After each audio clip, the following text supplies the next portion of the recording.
What's some of your memories from back then about BMF? Like, when did you first hear Look about at this. BMF? And when I first heard about it, I was like, look, in 2003, I was stuff like that, and I would avoid it. Yeah. Because it just wasn't good for where I was at. I was like, nah. Because everything else that was going on says. In the hip-hop community, there is one name that makes the entire industry fall silent in fear. Big Meech. He is not a rapper, no albums, no Grammys. But somehow Big Meech became a name that rappers fear more than the police. Not because of guns, not just because of money, but because Big Meech represents a system that truly existed. A system that operated in the shadows and sustained an entire era of hip-hop. It was an underground flow of money relationships, without contracts, favors given that were never meant to be acknowledged. And that is why 50 Cent can make films about Big Meech, but will never diminish him. Gucci Mane is willing to diss the entire world, yet stays silent when Meech is mentioned. And Diddy absolutely silent, not because they do not know, but because some truths once spoken can never be taken back. And that is the real question of this video. Big Meech knows something that the entire hip-hop industry has chosen to stay silent about and avoid for more than 2 decades. Who was Big Meech? Really, the bloody empire of BMF. Southwest Detroit in the mid-1980s was not a place for the faint of heart. It was a city slowly dying where abandoned auto factories turned into hubs of crime. The family of Demetrius Big Meech Flannery lived in a harsh reality. Meals depended on food stamps, electricity and water were regularly cut off, and their home constantly faced the risk of being seized over unpaid property taxes. The Flannery family was deeply rooted in faith. Their parents took the children to church several times a week. Their father, Charles, loved music and had once recorded gospel songs. But faith did not pay the bills. After nearly 20 years of marriage, Charles and Lucille divorced. Meech later described that moment as the final straw, not out of resentment, but because from that point on, he understood that no one was coming to save his family. Meech and his younger brother Terry began selling marijuana, one small bag, one joint at a time, with one simple goal: to help their mother pay the bills. At first, it was just small street-level transactions. But Meech learned fast. Within 6 months, every household bill was paid. The real turning point came when the brothers began working for Eddie Boyd, a major Detroit dealer and founder of the 50 Boys, one of the most notorious crack cocaine organizations of that era. Meech, Terry, and their childhood friend Derek became key players. They sold 50 bags of crack every day.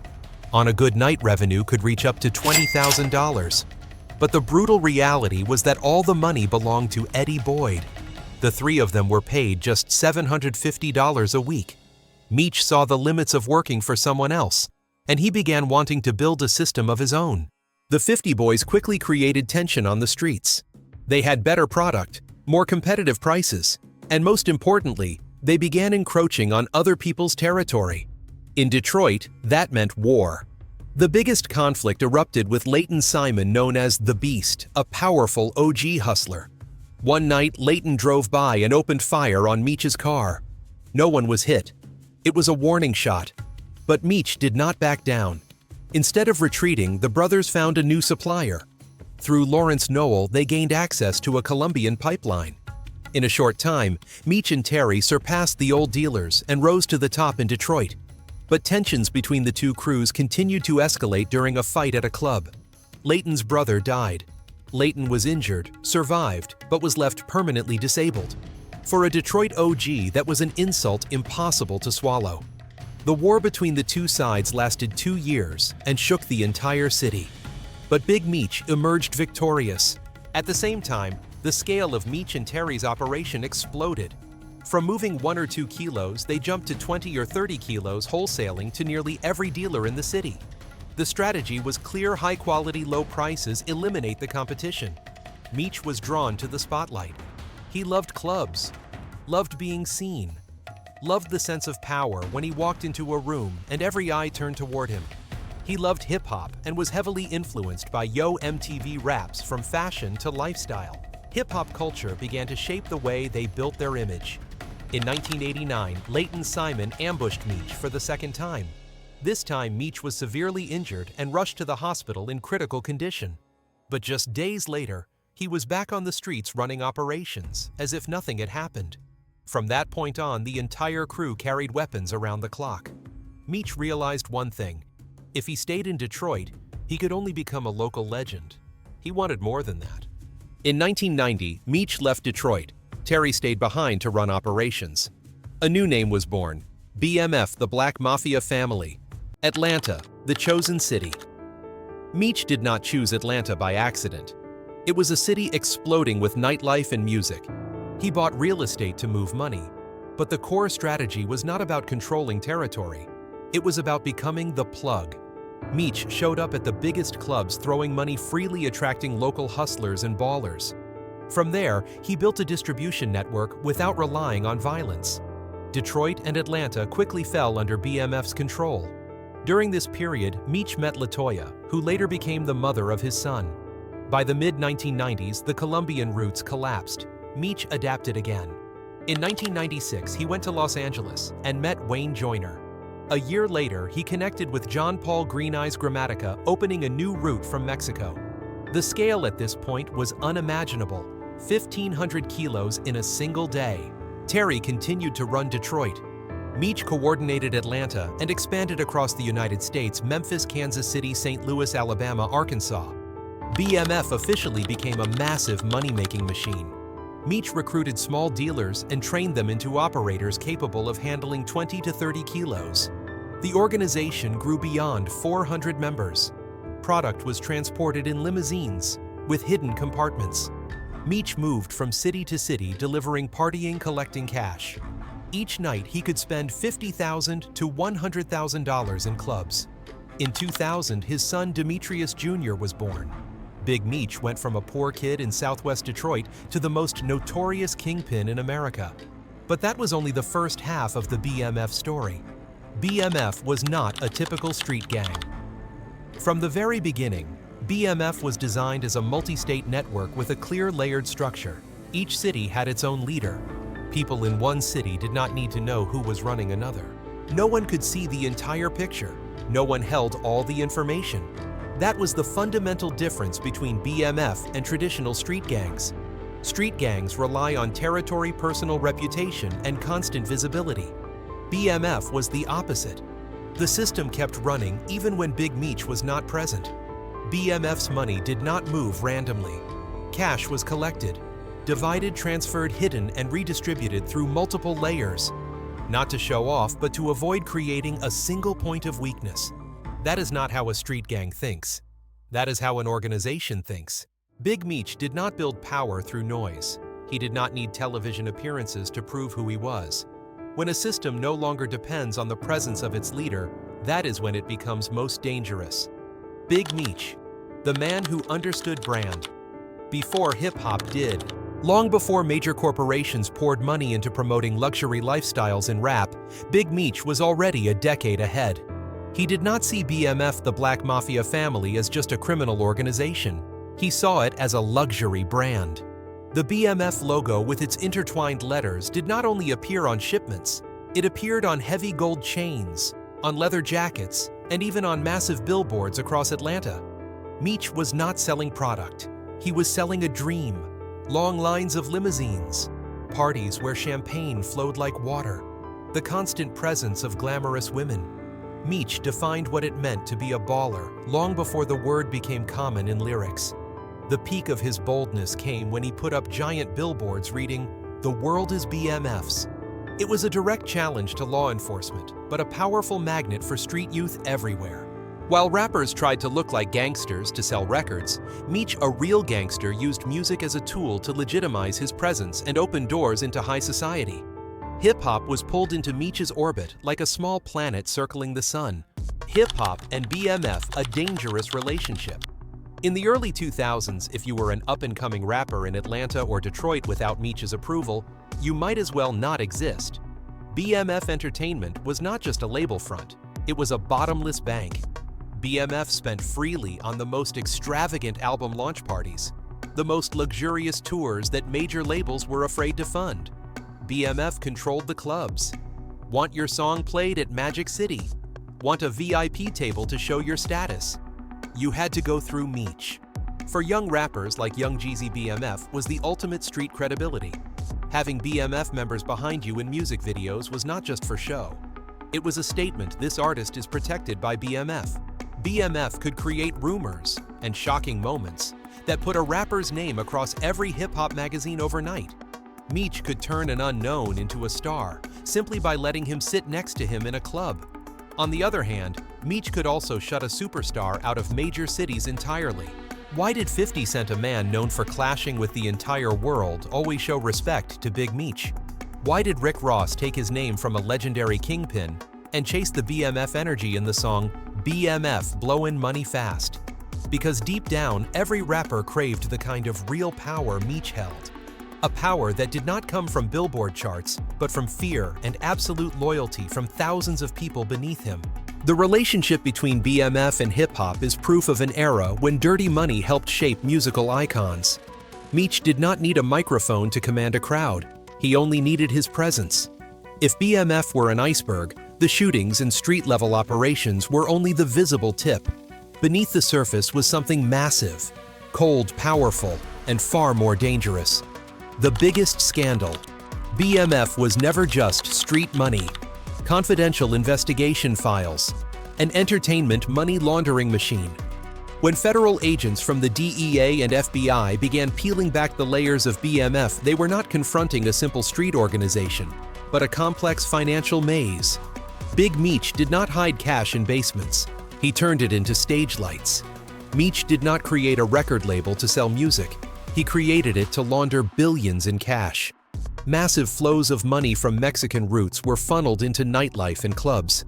Venues like Magic City became Meech's toll booths. Cash from narcotics was blended with revenue from alcohol sales and cover charges. You see a lavish party with champagne flowing like water. In reality, it was Meech's way of turning millions in loose cash into clean numbers on the books. Money was also poured into phantom tours. Many rap tours were in truth fully funded by Meech's own pocket. Private jets, five-star hotels, stage production costs, all paid in cash. Investigation files raised a question that shook the entire hip-hop empire. How many chart-topping hits, how many legendary careers were actually built on money that carried the smell of gunpowder? The bitter truth is this: many A-list stars might never have reached fame without the mysterious financial lifeline from BMF. The names that were present, but never on paper. This is what truly terrified rappers. Big Meech did not operate through contracts. He operated through street code and unspoken soul-level agreements. In the entertainment world, fame requires money. Meech had plenty of it, and he was willing to lend it. Some albums were bought out entirely from record store shelves, just to push Billboard rankings, of course, using BMF money. A rapper might step out of a luxury car in a music video, but few realized that the vehicle, the jewelry, even the entire model cast were owned by Meech. Within hip-hop, there existed an unspoken fear. If Big Meech ever spoke, the history of the early 2000s could be rewritten. And that is why the quieter Meech remained, the more the industry exhaled in relief. To understand why Big Meech's silence carries such crushing weight, we have to face a simple truth. Meech did not only hold the secrets of his enemies, he also held the original stories of the lives of his closest allies. Jeezy, the man closest to Meech and the most cautious. In the world of hip-hop, Young Jeezy is known as the Snowman, an enduring symbol of resilience and an authentic voice from the streets of Atlanta. But one question has hovered like a ghost for more than 2 decades.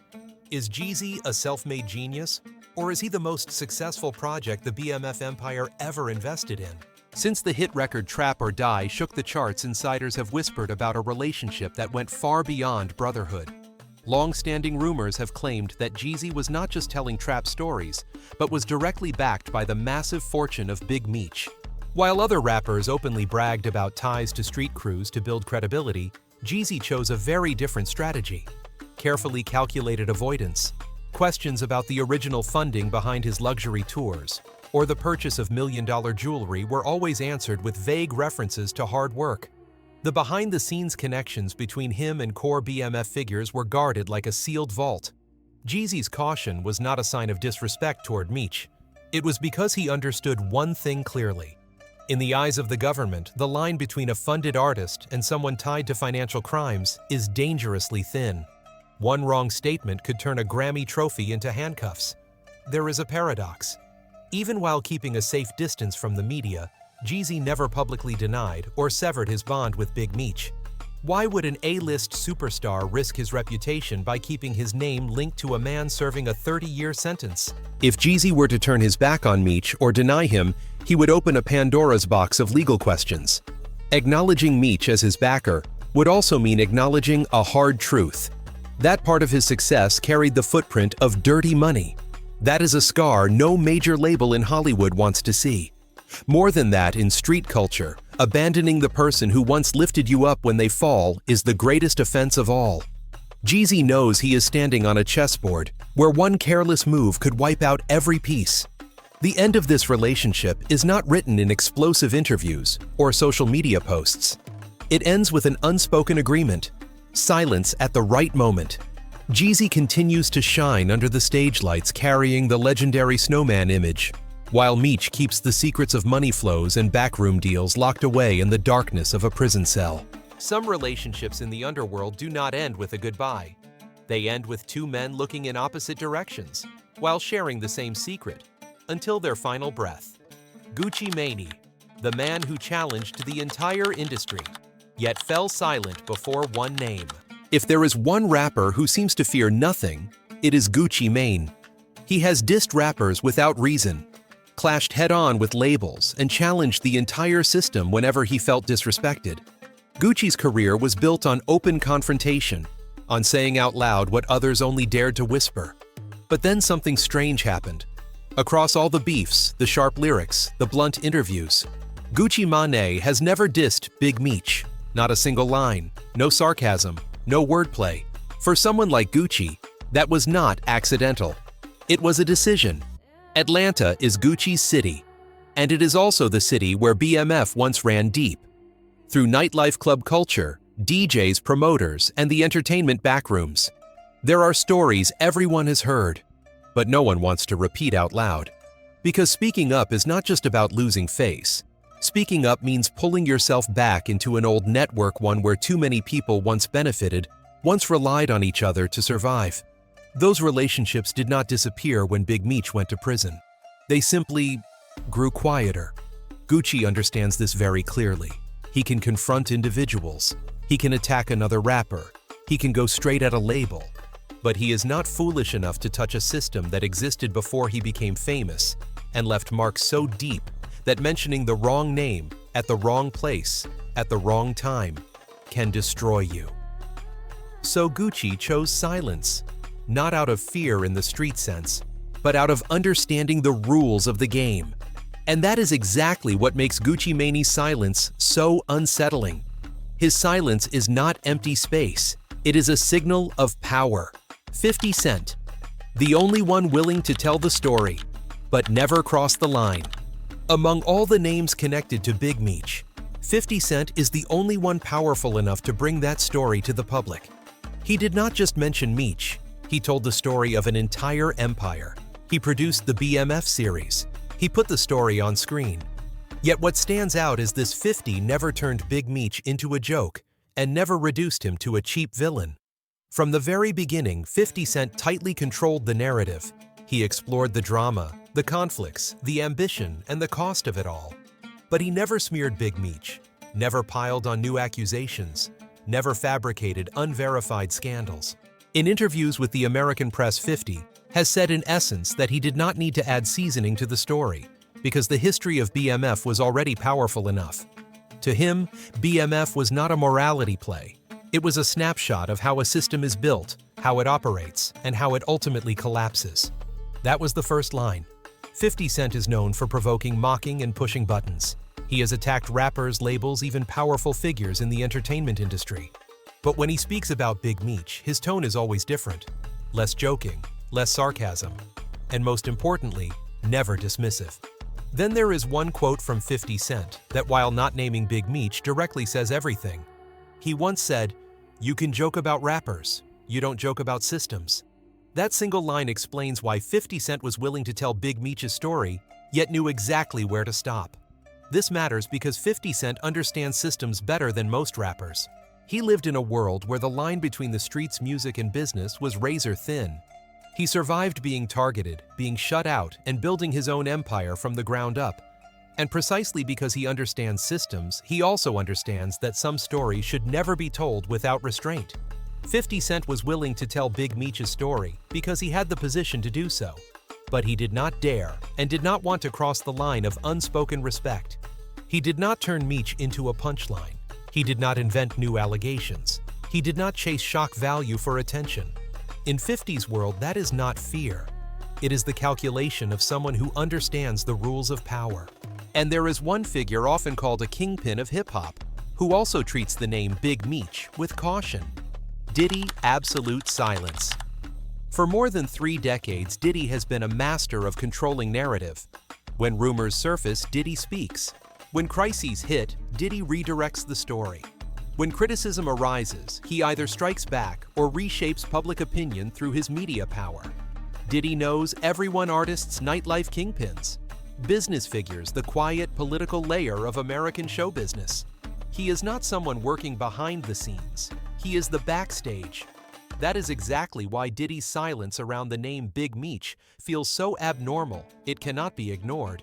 Across countless interviews, memoirs, speeches, podcasts, and moments where Diddy retells the history of hip-hop through his own lens, Big Meech almost does not exist. No mention, no denial, no confirmation, no jokes, no polite acknowledgement. For someone obsessed with controlling his own image and story, that absence is far too obvious. The shock is not that Diddy is afraid of Big Meech in the usual sense. The real point is this: Diddy understands perfectly well which names do not need to be spoken. In the world of power, silence is not always avoidance. Sometimes it is awareness. Diddy knows there are names that only complicate everything when spoken not for one individual, but for an entire web of relationships that once shared the same space clubs, nightlife tours, parties, and entertainment backrooms of the early 2000s. Unlike rappers, Diddy does not need shout-outs to prove his status.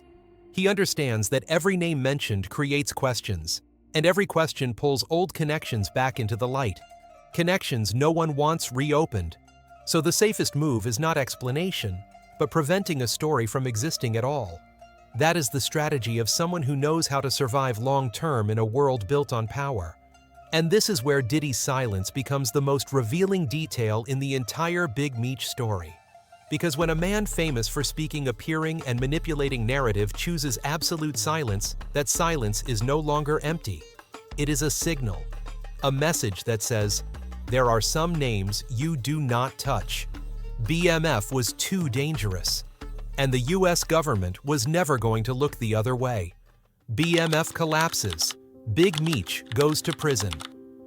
Big Meech did not go to prison because of music, nor because of a single scandal or one unlucky night. He was sentenced because he built and ran a system too large for the US government to ignore. For more than 15 years, Big Meech and his brother Terry Flannery operated BMF like a multi-state business. Product moved through multiple cities. Money flows were shielded by shell companies. The distribution system was layered and did not depend on any one individual.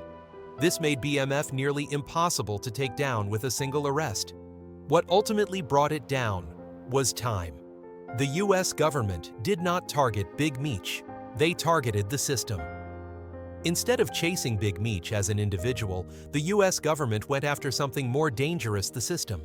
They formed a dedicated BMF task force, quietly tracking the organization for years, collecting thousands of hours of wiretaps testimony from lower-level members, cash transactions that could not be explained by legitimate income, and most importantly, evidence of Meech's command role within the entire structure. Even though Big Meech rarely left direct fingerprints, prosecutors identified him as the final decision-maker, the one connecting every link. Under US federal law, that was enough to charge the most serious offense: continuing criminal enterprise operating an ongoing organized criminal organization on a national scale. In 2007, Big Meech was officially sentenced to 30 years in federal prison for activities spanning from 1990 to 2005. After sentence adjustments and reductions under federal guidelines, his projected release date is 2029. Legally, the story seemed to be over. In reality, it never was. Because Big Meech was never just a man. he became a symbol of a model, an era where underground power, nightlife, and hip-hop intersected. You can imprison a person, but you cannot erase everything a system leaves behind. And that is exactly why, even after years behind bars, the name Big Meech still makes an entire hip-hop industry choose silence. Why Big Meech never became a cooperator. In the US legal world, there is an unspoken rule everyone understands, but rarely says out loud. When an empire collapses, the system looks to buy silence or buy testimony. With long sentences, the familiar path is cooperation. Names for leniency, information for freedom. But Big Meech did not take that path. Within legal and law enforcement circles, one assessment has circulated for years. Meech did not sell everyone out. He did not turn himself into a full-scale informant to secure a faster way out. Even while facing a heavy sentence, he chose selective silence. He did not throw open the door to an entire hidden world. That decision triggered two reactions at the same time. One was quiet respect. In the underworld, keeping your mouth shut is a rare form of honor. The other was fear. Because someone who stays silent today does not mean they can never speak tomorrow.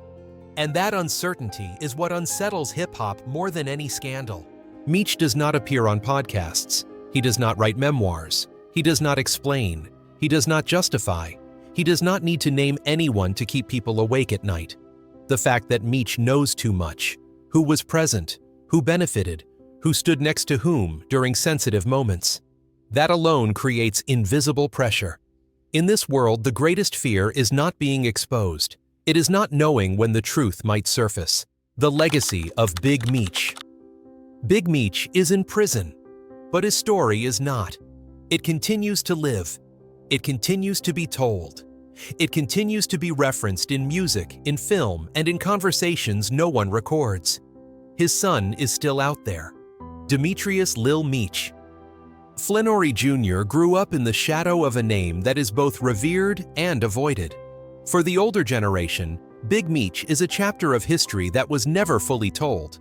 For the younger generation, the name is seen through a different lens: film, music, popular culture. When Lil Meech appears on screen, when the name BMF is reintroduced to millions of young viewers, a story once locked inside legal files opens again in a new way. Not through confession, but through legacy. Meech's legacy is not about whether he is free or incarcerated. It lies in the fact that the network of memory still exists. Relationships do not disappear just because a sentence is handed down. They simply move into silence. You can imprison a man, but you cannot imprison everything he has seen, everything he knows, everything he has touched. And that is why the fear does not rest with Big Meech as an individual. It rests with what he left behind. A space filled with questions. A history that has never been fully told. What do you think Big Meech still knows? That hip-hop never wants to admit, like, and subscribe. If you want to continue exploring the stories of hip-hop legends, where light and shadow exist side by side. See you in the next videos. All data, analysis, and commentary in this video are presented based on information available at the time of production. The content is subject to change over time and should not be considered a definitive forecast. There is still so much more to explore: stories of resilience, legacy, and truth. Feel free to dive into some of our top recommended videos now appearing on your screen.